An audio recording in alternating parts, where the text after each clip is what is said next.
Sa iban pang balita, nagakapot pa sa ginapahayag live wire ang 26 anyos nga meter reader sa Iloilo 2 Electric Cooperative matapos ginapatihan nga na kuryente sa barangay Sibakungan, Lambunaw, Iloilo Sabado sang gabi.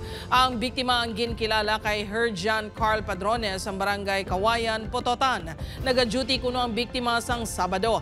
Antes na sapuan ang bangkay sini, ginkatingala kuno sang iya himata nga wala ini makapauli gan iging pahibalo ang tagdumalahan sang Ileco 2. Tub-tub nakitaan sang pila ka residente ang lawas sini. Apang hindi pa madeterminar sang kapulisan kung anugid ang oras nga nakuryente ang biktima.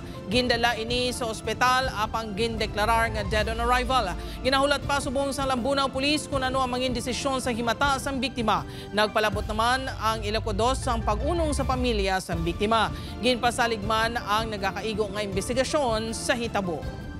Possibly na salaan niya pala sir nga muna nga wire nga ground connection muna nagresulta nga sa pag sa iya pagka pagkakuryente sa iya